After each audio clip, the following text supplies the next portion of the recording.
Bonjour à tous, c'est Paul Dam pour vous présenter aujourd'hui un cours d'enzymologie et particulièrement la bioénergétique. La bioénergétique, justement, quelle définition peut-on en donner? Donc, c'est l'application des principes de base de la thermodynamique à l'étude des modifications d'état énergétique de la cellule. Ensuite, on peut faire un petit schéma simple. Alors, pour cela, on va dire que l'ADP plus HPO4 de moins est relié à l'ATP par une relation où l'on dit que dans le sens où l'ATP est formé, alors c'est de l'anabolisme. Dans le cas où il est dégradé, alors c'est le catabolisme. Quand il est dégradé, naturellement, il y a formation d'ADP. Quand il est, on va dire, formé, c'est de l'anabolisme. Anabolisme, je construis. Catabolisme, je dégrade. Nutriments fournisseurs d'énergie, glucides, graisses, protéines, bien que dans le cas des protéines, si vous n'avez pas de glucides, vous, êtres humains,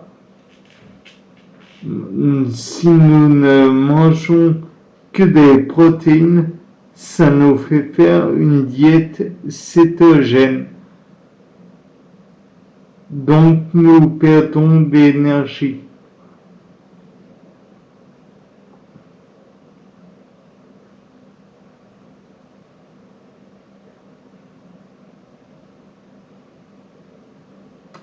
Alors, anabolisme, donc gain d'énergie, enfin production d'énergie, et catabolisme, perte d'énergie.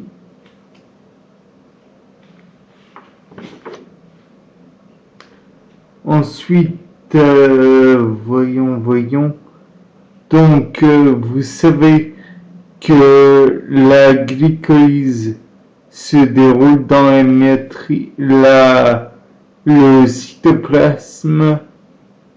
En revanche, tout ce qui est cycle de Krebs ou encore protéolyse, je pense, bêta-oxydation et autres qui produisent quand même pas mal d'énergie, ça se déroule dans les mitochondries. Ah, et puis la phosphorylation oxydative naturellement. Donc, pour être plus clair, la glycolyse produit 2 ATP, conversion de 1 glucose en 2 pyruvates, qui se déroule donc dans le cytosol. Cycle de Krebs, ça produit que 2 ATP au niveau du succinyl-CoA succinate. Et enfin, le meilleur pour la fin, au niveau de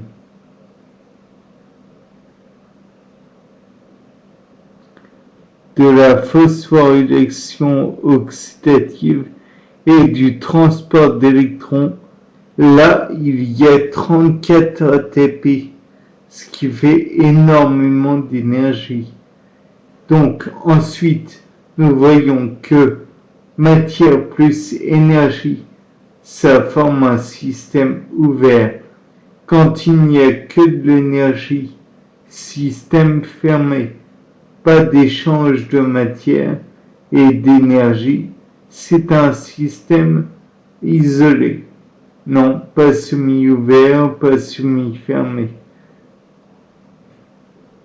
Ensuite, quand l'état du système change, son nouvel état est caractérisé par la différence entre les valeurs initiales et finales de ces fonctions d'état sans tenir compte des voies empruntées. Le travail, pas une fonction d'état. Donc, désolé pour les communistes. C'était une très mauvaise blague. Variable thermodynamique. Température, pression, concentration, viscosité. Par la suite, nous allons voir une petite partie qui est le premier principe de la thermodynamique, postulat, énergie globale d'un système et de son milieu extérieur est une constante.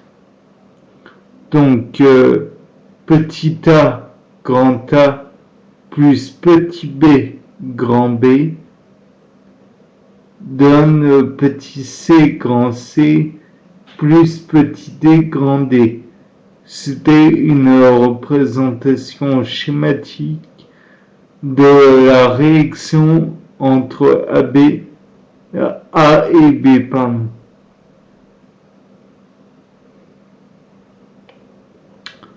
E consommé, sens numéro 1. E produite, sens numéro 2. Delta E, variation d'énergie interne du système,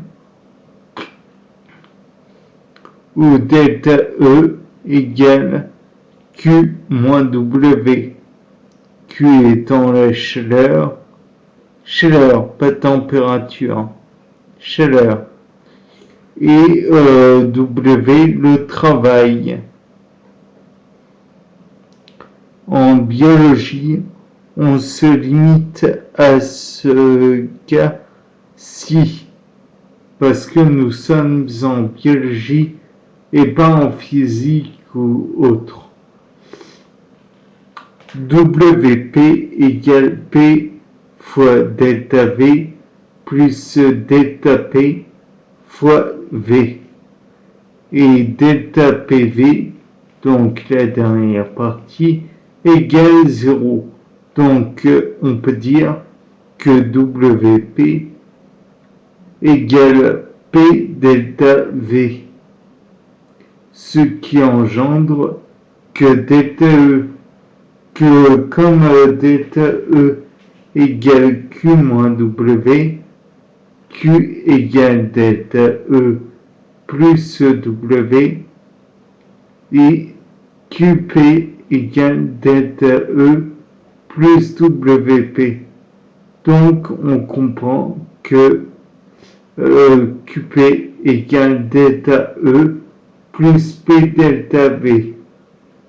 Variation d'enthalpie PEV. QP égale fonction d'état.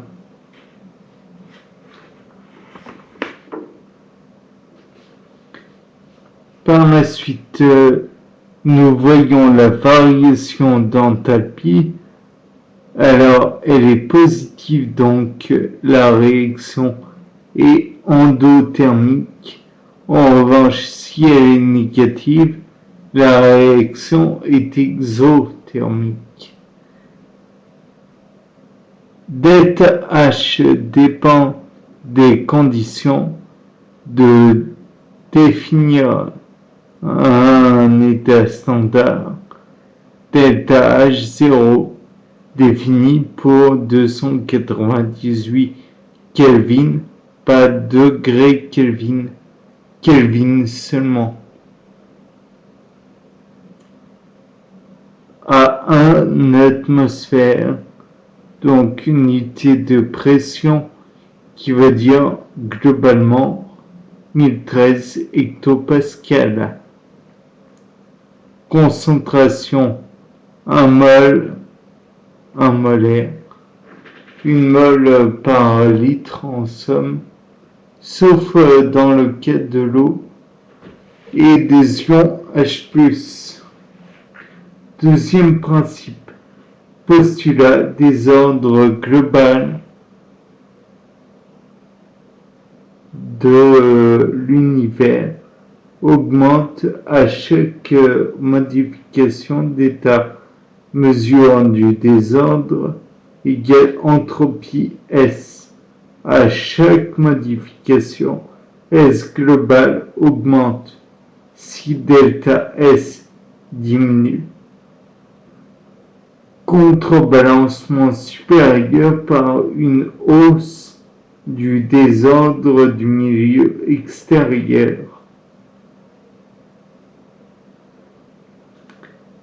C'est une des raisons pour lesquelles on peut expliquer la machine de James Watt, la machine à vapeur.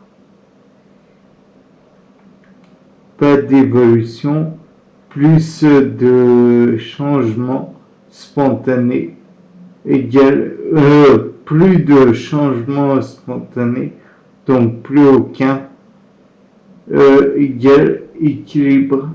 Donc quand il y a plus quand c'est l'équilibre, c'est la mort de la personne, d'un organisme, parce que c'est l'entropie maximale. Et ensuite, nous allons voir le troisième principe. S va delta G égale delta H moins T delta S. Delta G supérieur à 0, donc delta G positif, ça donne une réaction non spontanée. Le processus étant déergonique. Je vous rappelle que toutes les réactions de biochimie métabolique sont essentiellement égales ou très très légèrement supérieures à 0. Donc elles se réalisent plus ou moins sans effort de notre part. En revanche, tout ce qui est poison, eh bien, c'est très largement supérieur à 0. Donc, très largement inférieur à 0, pardon. Donc, ensuite, delta G égale delta G strictement inférieur à 0, nous avons donc une réaction spontanée. J'ai pas mélangé les pinceaux précédemment.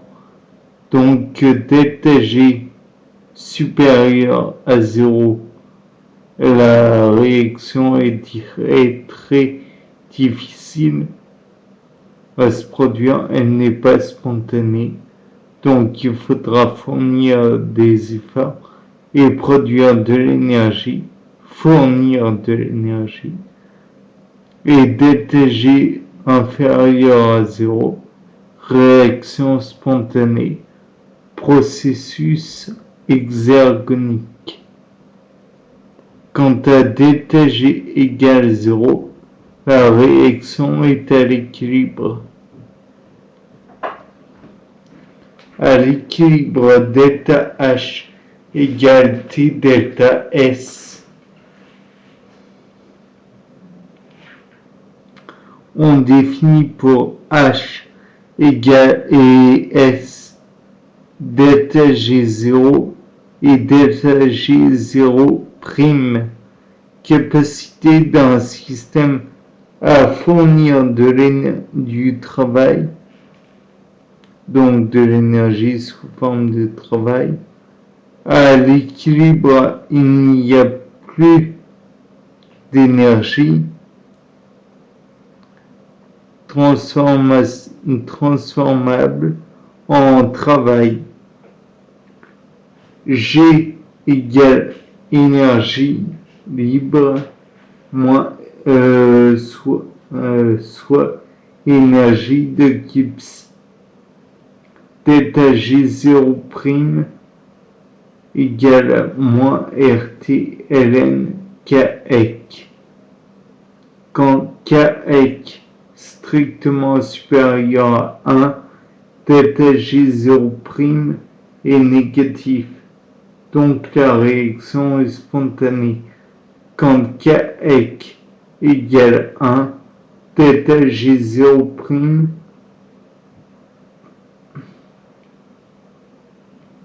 égale 0. Donc réaction à l'équilibre. Quand Kec strictement inférieur à 1, alors delta G0' est positif, la réaction est non spontanée. Delta G, énergie disponible, travail tend vers 0 quand la réaction se rapproche de l'équilibre, permet de prévoir le sens de la réaction.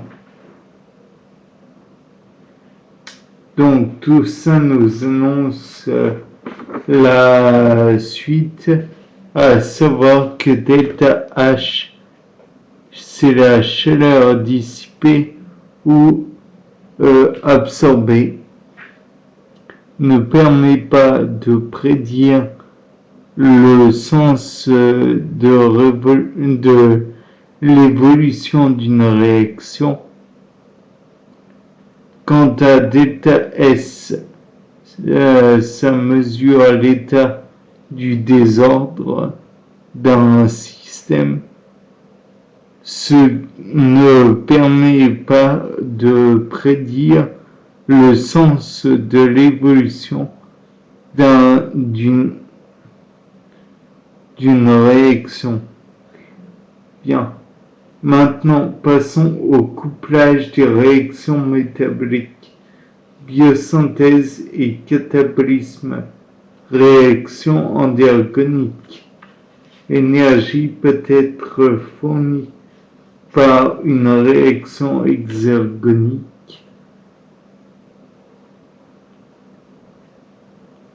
Réaction qui fournit l'énergie libre est exergonique.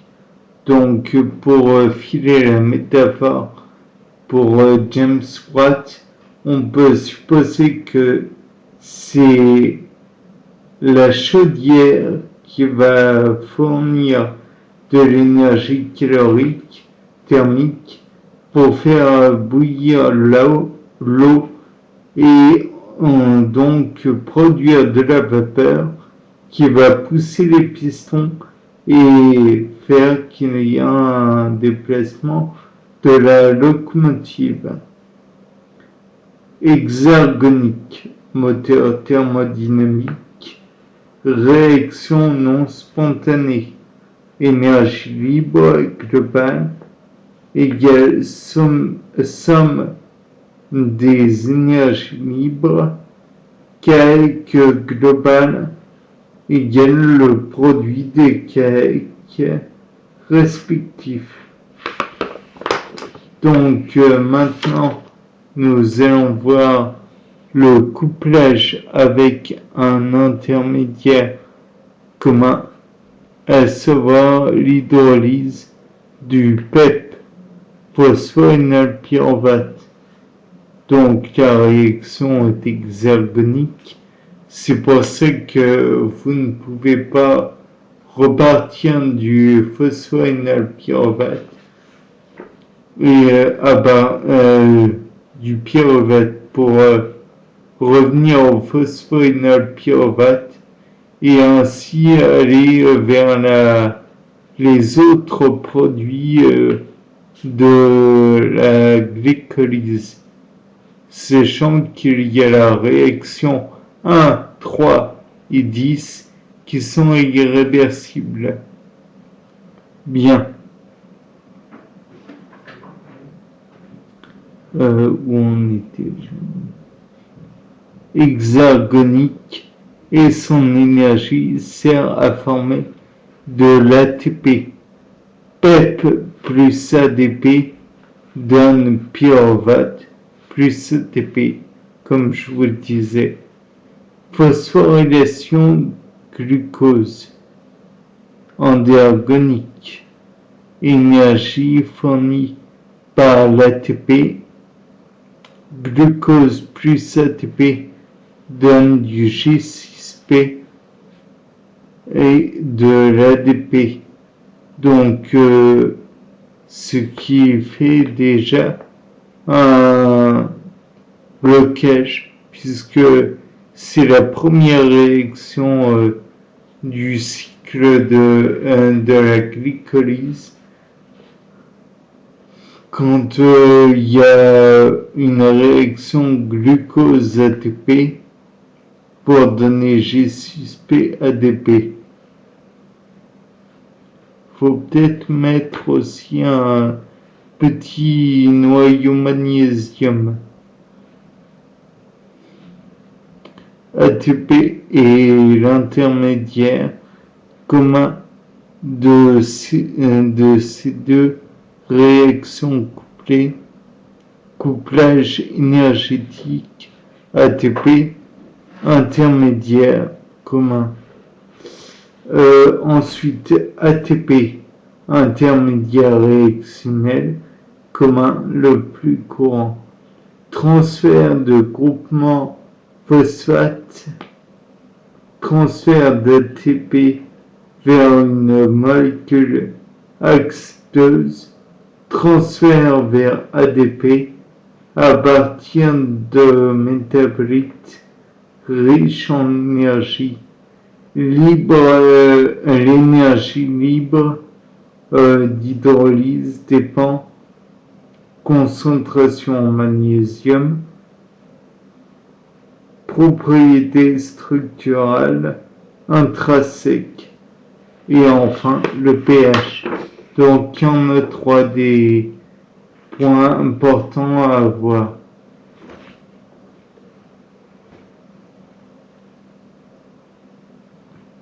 Phosphorylation oxydative, anaérobie. Donc nous avons la glycolyse qui libère 2 ATP seulement et glucose qui forme du pyruvate qui via l'enzyme lactate déshydrogénase forme de la lactate, de la lactate, peu importe. Oxydation totale du glucose libère 38 ATP, meilleur rendement tout de même. Phosphorylation oxydative, couplage indirect, transfert d'électrons, gradient de protons. Variation d'énergie libre dans les réactions redox. On sait que seules les réactions redox ΔE supérieure à 0 sont spontanées. Seules les réactions redox ΔG inférieure à 0 sont spontanées.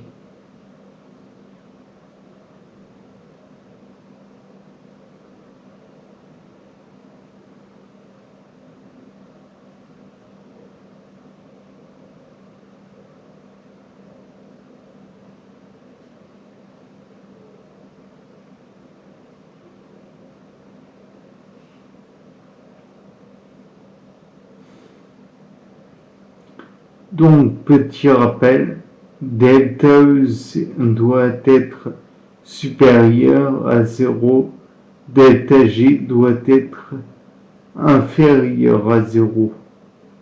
Ainsi, une réaction d'oxydoréduction spontanée delta E supérieur à 0 et delta G inférieur à 0, ce qui donne que delta G égale moins NF delta E.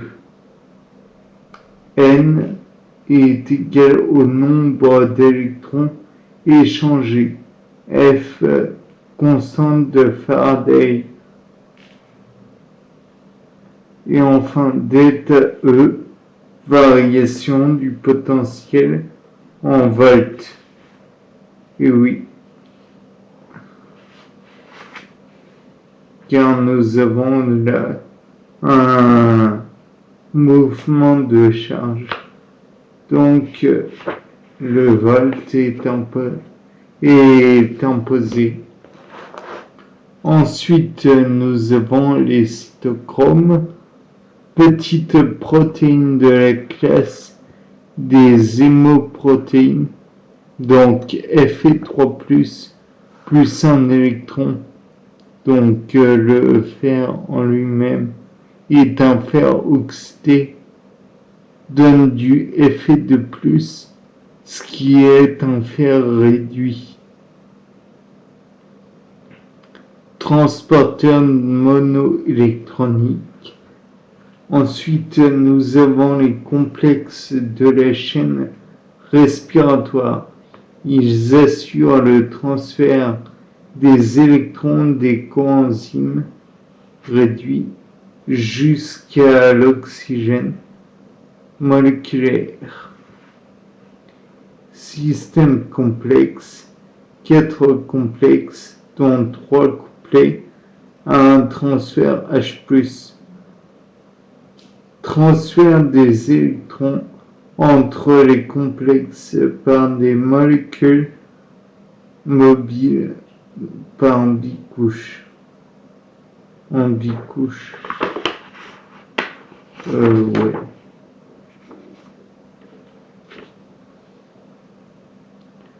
Agent découplant. Donc, addition de la phosphorylation oxydative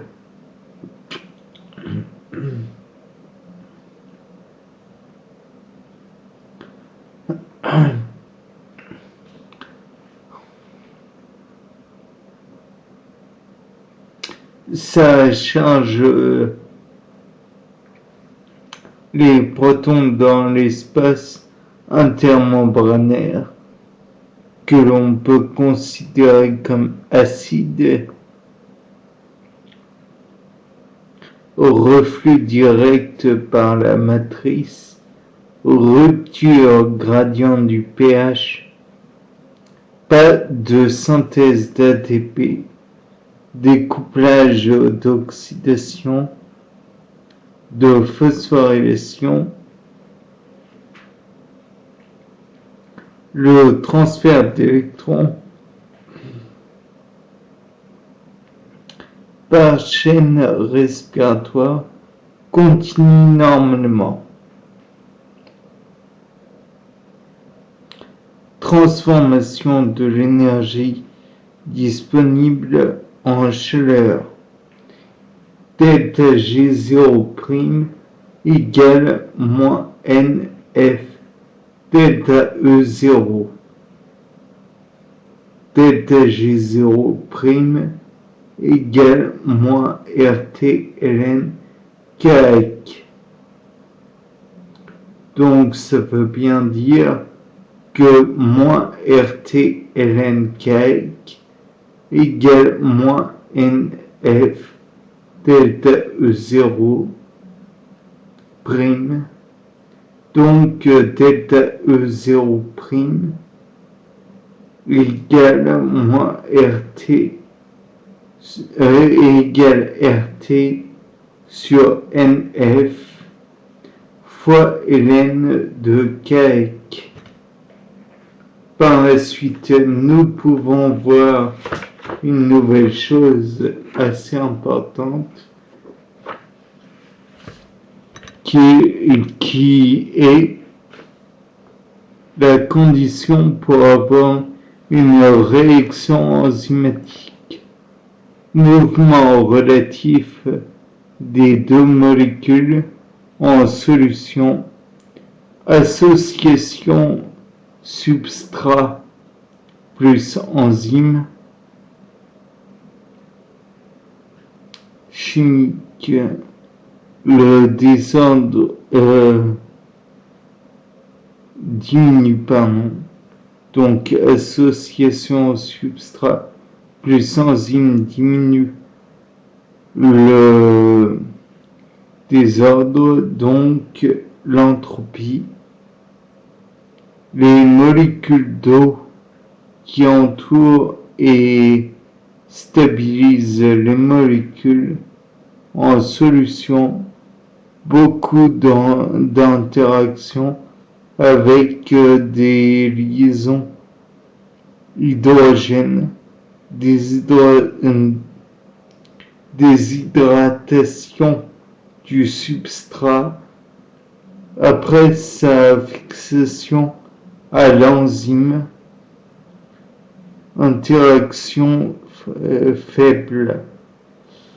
Principe général d'action des enzymes. Ensemble des critères qui permettront de produire la sélectivité de l'enzyme par rapport au substrat, dont le site actif acide aminé qui permettront la fixation du substrat,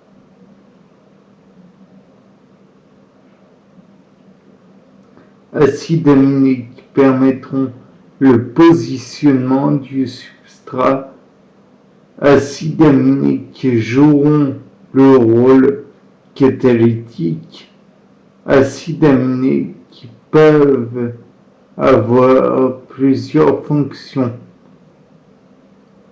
Influence de la constante de Michaelis-Khem. Acides aminés au rôle catalytique. Impact sur la constante de spécificité K4. Modification du Km et de K4. Acides aminés qui ont un rôle de positionnement et de fixation. Par la suite, nous voyons le modèle clé-serrure, qui n'est pas un modèle parfait, mais bon. Modèle incompatible avec la thermodynamique. Voilà pourquoi il n'est pas parfait. Modèle politisé. Voilà. Modèle de l'adaptabilité. Enzyme est complémentaire du substrat à l'état de transition. L'enzyme subit une distorsion, alignement, positionnement, moins d'énergie pour casser le bâton d'état G est abaissé. Catalyse enzymatique. Attaque nucléophile d'un carbone. Problème. Formation de l'état de transition très difficile. Charge positive seulement partielle sur le carbone car au médiocre est un médiocre nucléophile car charge négative partielle faible sur 0.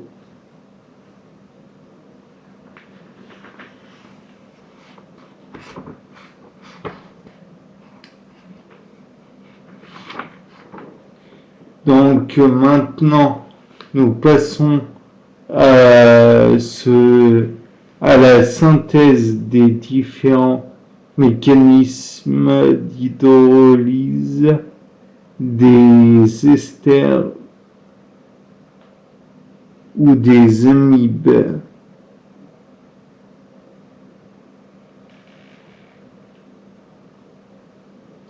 Catalyse acide caté au niveau de C double liaison O de l'oxygène, un proton électrophore fort, formation d'un état de transition qui va donner un carbocation, un acide fort donc, et carbocation c'est un carbone chargé positivement. Présence d'une charge positive.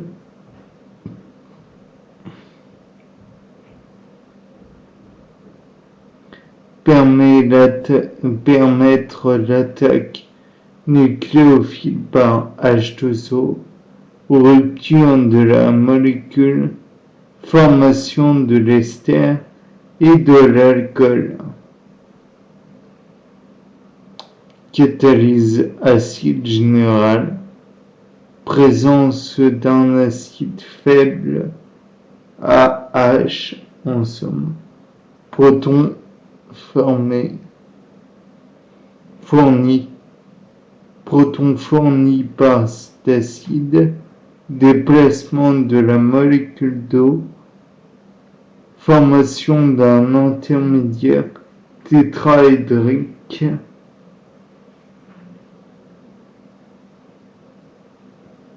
base conjuguée à moins, récupération d'un proton, rupture du système, formation alcool plus ester, catalyse basique, amorce par le OH, nucléophile fort, formation d'une charge transitoire sur le O-, car une seule des liaisons est utilisée pour le proton H+, molécule d'eau fournit le proton.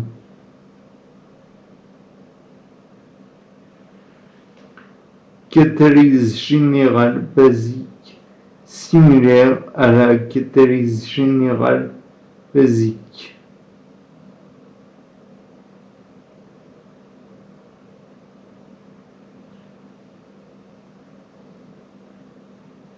OH généré après attaque de l'eau par une base faible, base moins.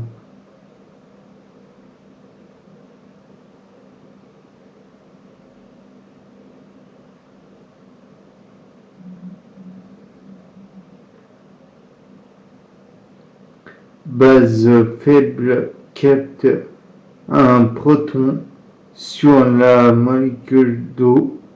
Base va former le pH, génère un ion OH- qui attaque la double liaison sur le carbone, formation d'ester et d'alcool.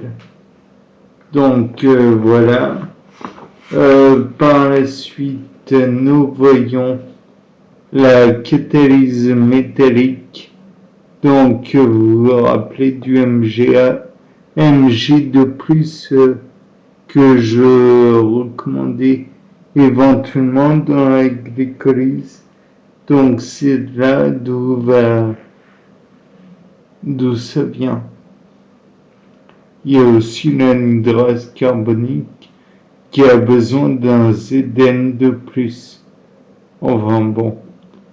Métal forme l'ion H+, augmentation de la polarité de ces deux liaisons aux charges positives se retrouvent sur le carbone, attaque nucléophile de H2O sur le carbone, retour d'électrons sur le carbone, double liaison O, rupture de liaison carbone-oxygène, facilité par le H+. Ensuite, formation d'alcool plus ester, tout type généraux de catalyse enzymatique, catalyse acido-basique, catalyse covalente, spécifique, catalyse métallique, facteurs influençant l'effet électrostatique et les effets de proximité et d'orientation, catalyse acido-basique, rupture de cycle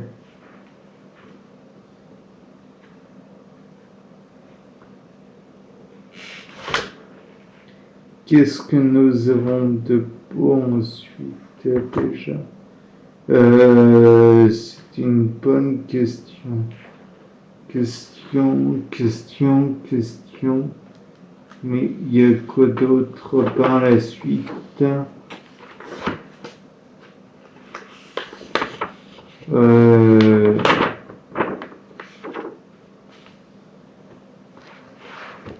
Donc, mécanisme de mutarotation, donc concerne les réactions acido-basiques.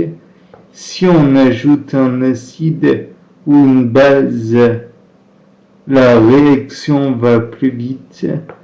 Il faut une base ou un acide pour rompre le cycle entre l'oxygène et le carbone 1. Liaison entre l'oxygène et l'hydrogène bascule sur le carbone. Rupture de liaison entre le O et l'oxygène et le carbone. Formation d'une liaison avec un hydrogène. Hydrolyse enzymatique, ARN nucléotide. Hydrolyse ARN par une arénase, mécanisme acido-basique, mécanisme catalytique, chaîne ARN avec clivage, rupture de la chaîne entre deux bases nucléiques avec deux fragments ARN générés. Hydrolyse, retour de l'extrémité 5', décyclisation, et vient un nouveau chapitre qui est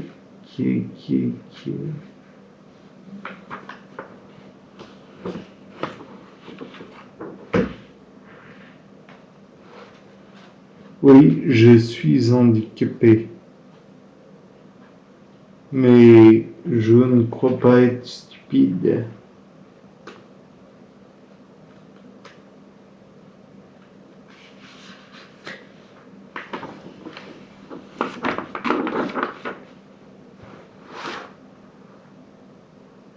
Complexe de ou succinate ubiquitine réductase.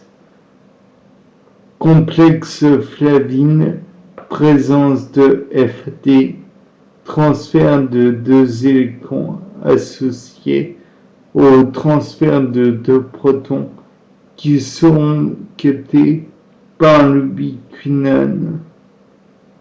potentiel redox plus fiable ne permet pas l'expulsion de protons. Complexe 3.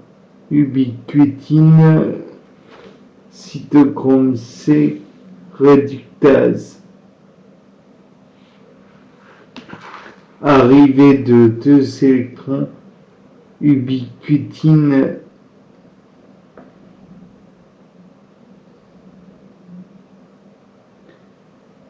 à l'ubiquinone réduite venant des complexes 1 et 2. Dernier accepteur des électrons sera donc le cytochrome C, variation des potentiels positifs, expulsion de 4 protons dans l'espace intermembranaire mitochondrial. Cytochrome C se déplace au sein de la bicouche et arrivé au complexe 4.